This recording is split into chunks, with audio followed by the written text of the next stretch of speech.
In the last video, we have discussed about the disease spread by mosquitoes. तो mosquito के द्वारा जो बीमारियां फैलाई जाती हैं उनके बारे में हमने लास्ट वीडियो के अंदर डिस्कस किया था। आज हम बात करेंगे कि जो डिजीज़ हैं ये किन किन के द्वारा फैलती हैं, यानी कि common disease and micro organism that cause them. ठीक है, तो कौन कौन सी बीमारियां किसके द्वारा फैलाई जाती हैं। जैसे यहाँ पे मैंने चार्ट जो शो कर रखा है आप देख सकते हो स्क्रीन पर। बैक्टीरियाज, तो बैक्टीरिया जो होते हैं हमारे, इसके द्वारा बैक्टीरियाज के थ्रू हमारा ट्यूबरकुलोसिस, कोलेरा एंड टाइफाइड जैसी बीमारियां स्प्रेड होती हैं। वायरसेस में हमारी measles, chicken pox, polio, hepatitis A, HIV and many mores, ये हमारी वायरसेस के थ्रू फैलती है। And another example for virus disease is कोविड-19 जो कि रिसेंटली अभी चल रहा है। प्रोटोजोआस के द्वारा मलेरिया फैलता है हमारा। ठीक है, तो प्रोटोजोआस हमारे ये पैरासाइट्स होते हैं हमारे, जो क्या करते हैं हमारी बॉडी में हमारी बॉडी को पूरी तरह से कमज़ोर कर देते हैं एंटर होते ही। ओके, नेक्स्ट चलते हैं। So disease cause by micro organism in animal. तो एनिमल्स में बीमारियाँ, तो एनिमल्स में जो होने वाली बीमारियां हैं वो कौन कौन सी होती हैं और कौन कौन से एनिमल्स में कौन से माइक्रो ऑर्गेनिज्म के द्वारा या थ्रू कौन सी बीमारियां फैलाई जाती हैं। तो एंथ्रेक्स, तो एंथ्रेक्स एक डेंजरस बीमारी है जो human and cattle cause by bacterium. ठीक है, तो ये इंसानों को भी इफ़ेक्ट करती है, ठीक है, और जानवरों को भी इन्फेक्ट कर देती है। ठीक है, तो ये एक बैक्टीरिया के द्वारा फैलती है बीमारी जिसका नाम होता है बैसिलस एंथ्रासिस। तो इस बैक्टीरिया का नाम होता है बैसिलस एंथ्रासिस। ठीक है, तो food and mouth disease in cattle, so it is caused by the virus called foot and mouth disease virus. तो ये फुट एंड माउथ डिजीज़, ये बीमारी जो है ये हमारी FMDV या जिसे हम पी कोरोना वायरस भी कहते हैं, पी कोरोना वायरस भी कहा जाता है। सो बैसिलस एंथ्रासिस डिस्कवर किया था रॉबर्ट कोच ने इन 1876। अगेन रिपीट कर रहा हूँ, बैसिलस एंथ्रासिस डिस्कवर किया था रॉबर्ट कोच ने 1876 के दौरान। So disease caused by micro organism in plant. तो भाई आप ह्यूमन के बारे में पढ़ चुके हो, एनिमल्स के बारे में पढ़ चुके हो, तो प्लांट्स तो रह गए, अब प्लांट्स के बारे में भी पढ़ना ज़रूरी है। तो प्लांट्स के अंदर किस तरह से बीमारियां माइक्रो ऑर्गेनिज्म के थ्रू फैलती हैं। तो micro organism can cause disease in plant, reduce crops. तो माइक्रो ऑर्गेनिजम्स के थ्रू जो बीमारियां फैलती हैं, तो प्लांट्स के अंदर जब बीमारियां फैलती हैं तो जो क्रॉप्स होती हैं, जो फसल होती है जो उगाई जाती है, उसकी गुणवत्ता कम हो जाती है, यानी कि जिसको हम कहते हैं क्वालिटी। ठीक है, तो कुछ प्लांट्स ऐसे होते हैं जिनमें बीमारियां फैलती हैं। तो डिजीज़, कुछ बीमारियां वो हैं यहाँ पे दे रखी हैं बीमारियां, जैसे the plant can be protected by using chemical that kill the microbes. तो आप पेस्टिसाइड्स का इस्तेमाल कर सकते हो। तो पेस्टिसाइड्स का इस्तेमाल करने से क्या होता है कि जो प्लांट होता है, प्लांट के अंदर जितने भी माइक्रो ऑर्गेनिजम्स होते हैं, जितने भी कीड़े या कीट जिन्हें हम कहते हैं, इंसेक्ट्स जिन्हें हम कहते हैं, वो क्या हो जाते हैं, डिस्ट्रॉय हो जाते हैं, मारे जाते हैं। तो प्लांट के अंदर होने वाली कुछ कॉमन डिजीज़ कौन कौन सी हैं। तो सिट्रस कैंकर, तो सिट्रस कैंकर एक बैक्टीरिया के द्वारा स्प्रेड की जाने वाली बीमारी है जो हवा के थ्रू फैलती है। रस्ट ऑफ वीट, तो रस्ट ऑफ वीट जो है ये फंगस द्वारा स्प्रेड की जाती है। तो ये फंगस द्वारा स्प्रेड की जाती है हवा से, और ये सीड के थ्रू भी फैल जाती है। थर्ड है हमारा yellow vein mosaic. Yellow vein mosaic जो है ये हमारी ओकरा या भिंडी को कहते हैं हम। ठीक है, भिंडी में बीमारी फैलती है, ये वायरस के थ्रू फैलती है। ठीक है, और वायरस के थ्रू फैलती है, और वो वायरस एक इंसेक्ट के थ्रू आ जाता है प्लांट्स के ऊपर। Next, so in this photo you can see that wheat, rice, potato, sugarcane, orange and apple.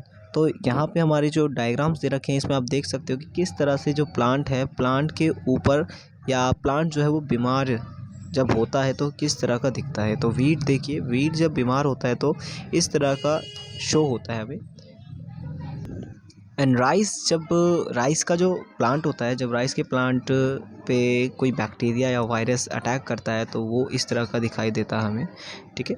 तो पोटैटो आप देख सकते हो, पोटैटो आपने देखा होगा, when to purchase potato from the market. So आपने देखा होगा कि कुछ पोटैटोज ऐसे होते हैं जो कि ख़राब से होते हैं, वो क्या होते हैं, बीमार पोटैटो या बीमार आलू होते हैं, ठीक है। शुगर केन आपने देखा होगा, शुगर केन ऐसा लाल हो जाता है बिल्कुल, ये वायरस के थ्रू, बैक्टीरिया के थ्रू हो जाते हैं। ऑरेंजेस के बारे में बात करें तो ऑरेंजेस आपने देखा होगा कि इस तरह के ऑरेंजेस आपने देखे होंगे अपने, ठीक है। तो ये ऑरेंजेस हैं, ये भी क्या हो जाते हैं, बैक्टीरिया की वजह से आपके ख़राब हो जाते हैं। Then apple, you can see that the apple क्या होते हैं, कुछ ऐसे आपको दिखाई देते हैं, ठीक है। तो ये कुछ मैंने एग्जांपल इस वीडियो में दिए हैं कि किस तरह से जो प्लांट है वो बीमार होते हैं तो किस रंग के या किस कलर के दिखाई देते हैं और क्या इमेज आपको दिखेगी उसकी। Next, so food preservation. तो भाई ये क्वेश्चन उठता है हमारा, हम टॉपिक पे अब आ चुके हैं फूड प्रिजर्वेशन। तो हम फूड प्रिजर्वेशन क्यों पढ़ रहे हैं? So why do we need to food preserve, हमें खाना प्रिजर्व या उसको सुरक्षित रखना क्यों ज़रूरी है? So we need to preserve food because microorganisms that grow on food can sometimes produce toxic substances।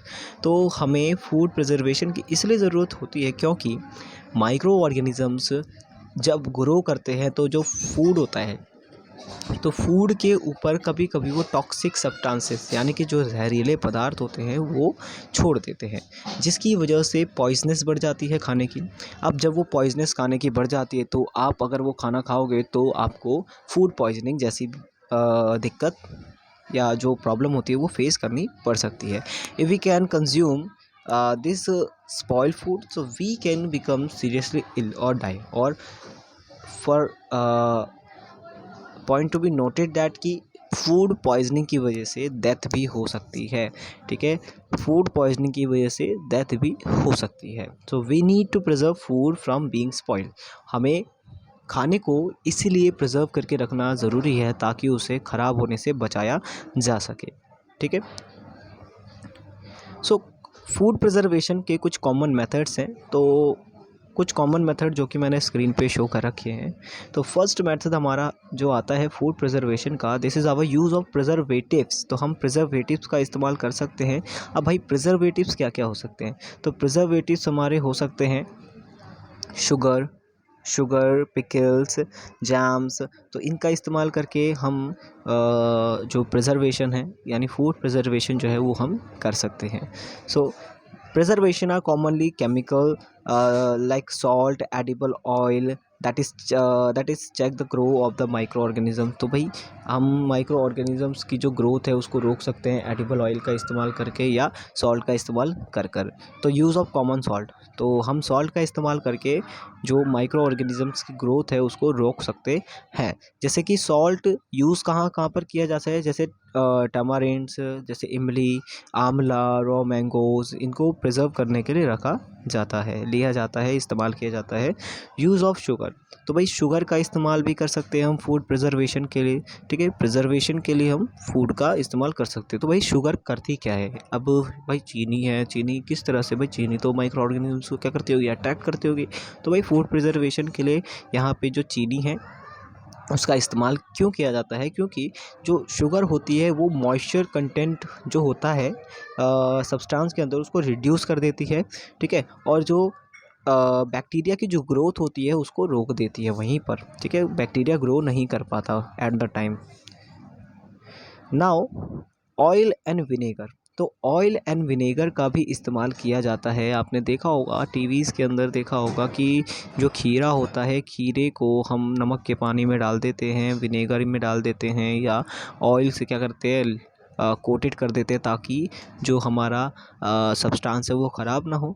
तो bacteria can not survive in the environment with oil और विनेगर। तो जो हमारे बैक्टीरियाज होते हैं वो ऑयल और विनेगर के एनवायरनमेंट में बिल्कुल भी सर्वाइव नहीं कर सकते। तो ये पॉइंट आउट करने वाली बात कि भाई use of oil and vinegar, ठीक है। ये प्रिजर्वेशन का थर्ड मेथड है हमारा।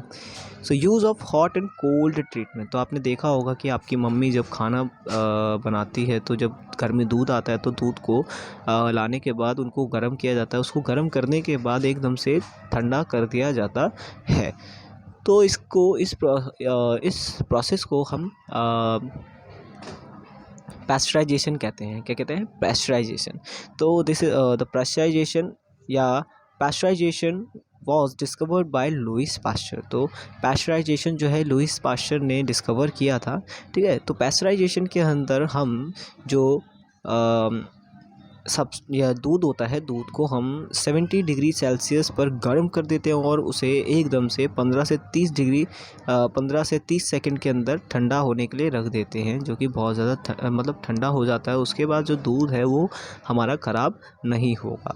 Use of sealed airtight packets, तो आज के टाइम में आपने देखा होगा कि जो भी चीज़ आप लाते हो वो सील टाइट पैकेट्स के अंदर आपको मिलती है। तो भाई सील टाइट पैकेट्स के अंदर इसलिए मिलती है क्योंकि जो माइक्रो ऑर्गेनिज़म है, अब हम इंसान हैं, हम जीने के लिए हमें क्या चाहिए? हमें जीने के लिए ऑक्सीजन चाहिए। तो उसी तरह से माइक्रो ऑर्गेनिज़म्स को भी जीने के लिए ऑक्सीजन ब्रीथिंग पावर चाहिए। तो वो भी ब्रीथिंग करते हैं, तो जब तक उन्हें हवा मिलेगी नहीं तो वो हवा के बिना तो ज़िंदा रह ही नहीं सकते। तो भाई तो इसके थ्रू हम क्या कर सकते हैं? अपने फूड को प्रिजर्व करके रख सकते हैं, ठीक है। Now this is the last topic of this chapter. This is nitrogen fixation. तो नाइट्रोजन फिक्सेशन होती क्या है? तो अगर मैं सिंपल डेफिनेशन की बात करूं तो नाइट्रोजन फिक्सेशन का मतलब होता है कि when the plant is unable to